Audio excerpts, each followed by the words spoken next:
Video के thumbnail में आपको देखकर ये पता चल ही गया होगा कि हम इस वीडियो में क्या बताने वाला है।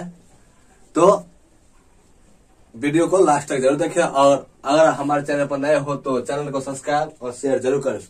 देखिए 10th क्लास के लिए बनाया है जो कल बीच परसों जो होने वाला एग्जाम संस्कृत का 100 नंबर, उसी का हमने कुछ क्वेश्चन भी लिखे हैं।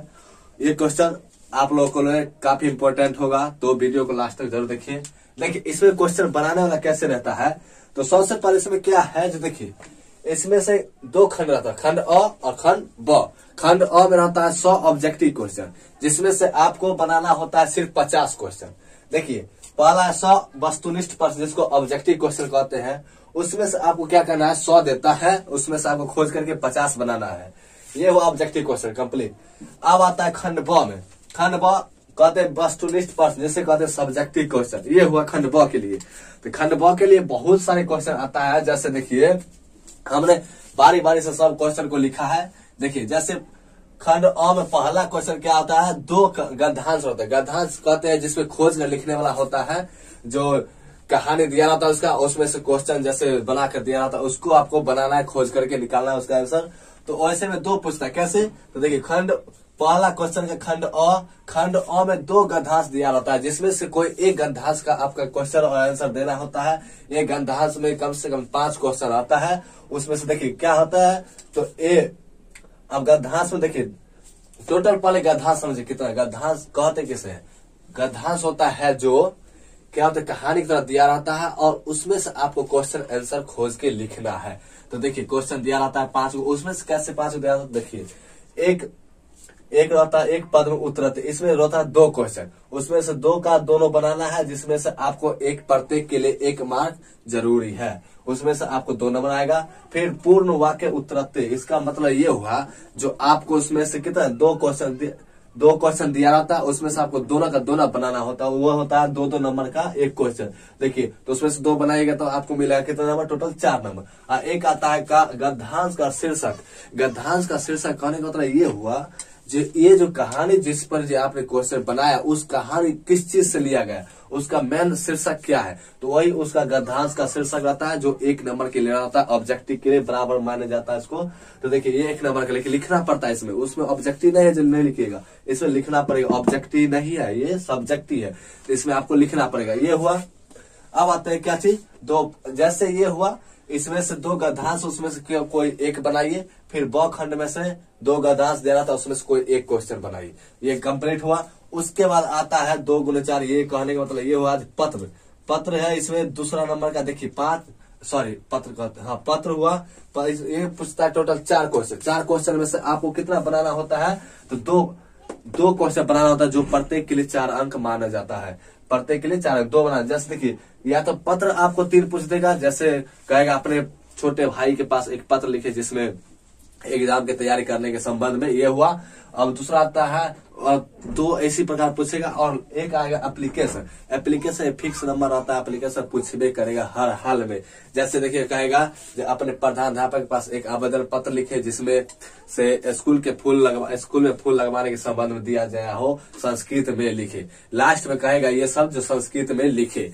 इसका मतलब ये हुआ आपको संस्कृत में लिखना होता है, तो वो आप लिख दीजिएगा। ये आवेदन पत्र हुआ। उसके बाद क्या आता है, किन्हीं एक पर 7 वाक्य में अनुच्छेद लिखे। ये होता है 7 नंबर का एक क्वेश्चन। जैसे देखिए इसमें कैसा पूछता है, ये भेविया है, ये हमने ये लिखा है, ये हो सकता है, तो इसमें से 5 का 5 आ सकता है। जैसे देखिए पहला हमने लिखा है क्या चीज, होली पर आपको पूछ सकता है, क्योंकि होली आपको आसपास के नजदीक में है, क्योंकि इस साल का आसपास है, थोड़े समय बचा हुआ है होली का, इसलिए होली पर आ सकता है। दूसरा है सरस्वती पूजा। सरस्वती पूजा पर भी आ सकता है, क्योंकि देखिए सरस्वती पर जस्ट तुरंत गया है, अभी पास हुआ है, हुआ सरस्वती पूजा।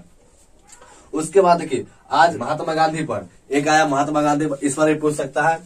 एक हमने लिखा है क्या चीज, महाशिवरात्रि। देखिए आज है महाशिवरात्रि, महाशिवरात्रि के दिन हम ये वीडियो बना रहे हैं, इसलिए आज है महाशिवरात्रि।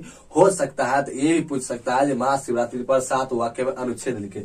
लास्ट में दी है क्या चीज, बेरोजगारी। ये हर साल पूछता है, कभी कभी जो पूछ देता है बेरोजगारी पर 7 वाक्य में। अब देखिए इसको लिखा कैसे जाता है, तो जैसे आपका कॉपी का लाइन हुआ ना, ये हुआ जैसे 1 लाइन 2 लाइन 3 लाइन, ये हुआ लाइन, इसमें आप 7 लाइन लिख लीजिए, इसका आंसर कंप्लीट हुआ। 7 लाइन लिखिए, आपका 7 नंबर आ गया।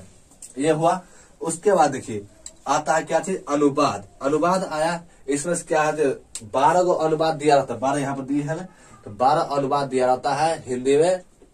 हिंदी जैसे देखिए वह जाता है, राम पटना से आ रहा है, इसको कहेगा संस्कृत अनुवाद करें, तो इसको आपको संस्कृत अनुवाद करना है 6 क्वेश्चन को। उसके लिए आपको कितना नंबर मिलेगा, 6 नंबर, एक प्रत्येक के लिए 1 नंबर मायने रहता है।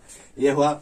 उसके बाद आता है किन्हीं 8 प्रश्नों का उत्तर दे। इसमें से हमने टोटल 9 क्वेश्चन लिखे हैं और नहीं लिखे 12 क्वेश्चन इसमें देता है, उसमें से आपको 6 क्वेश्चन बनाना हो, सॉरी 8 क्वेश्चन बनाना होता है। देखिए जैसे हमने लिखा आलसियों को कैसे भगाया गया है, यह हमने क्वेश्चन लिखा। अब देखिए एक ये इम्पोर्टेंट चीज है क्या, जो ये हिंदी में क्वेश्चन दिया हुआ है ना, इसको आपको हिंदी में आंसर देना होता है। ये नहीं जब हिंदी में क्वेश्चन है आपको अंग्रेजी में दीजिए, सो नहीं। ये क्वेश्चन एक ऐसा है संस्कृत के लिए, ये वाला क्वेश्चन 5 नंबर, जो हिंदी में क्वेश्चन भी पूछता है और उसका हिंदी में आंसर भी दिया जाता है। लेकिन इसके अलावा ऊपर जितना भी क्वेश्चन है सब संस्कृत में दिखना पड़ेगा आपको, सब चीज संस्कृत में। सिर्फ ये क्वेश्चन को छोड़ करके आपको हर क्वेश्चन का आंसर संस्कृत में देना पड़ेगा। लेकिन ये क्वेश्चन अकेले आता है जो हिंदी में आंसर देना पड़ता है। ये हुआ। देखिए ये सब याद कर लीजिएगा। आलसियों को कैसे भगाया गया था, पंडित किसे कहते हैं, संस्कार कितने हैं लिखे। फिर क्रमवीर कथा से आप क्या सीखे, पाटलिपुत्र के कुसुमपुर या कुसुमपुर नाम को उल्लेख कहाँ है, ये हुआ। फिर से आया भारत महिमा पाठ का उद्देश्य क्या है। फिर से देखिए 7 नंबर क्वेश्चन, पटना के दर्शनीय स्थलों को लिखे, व्याघ्रपति कथा का वर्णन करें।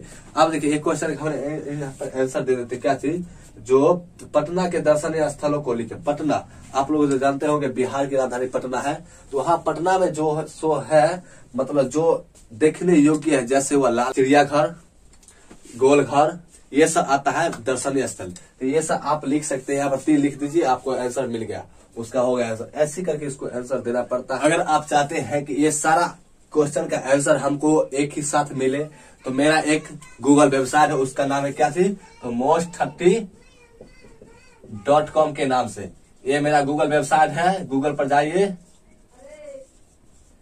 गूगल वेबसाइट है, इसमें आपको सारा का सारा आपका आंसर मिल जाएगा। तो आज तक इतना ही, उसके बाद अगले वीडियो में मिलेंगे फिर।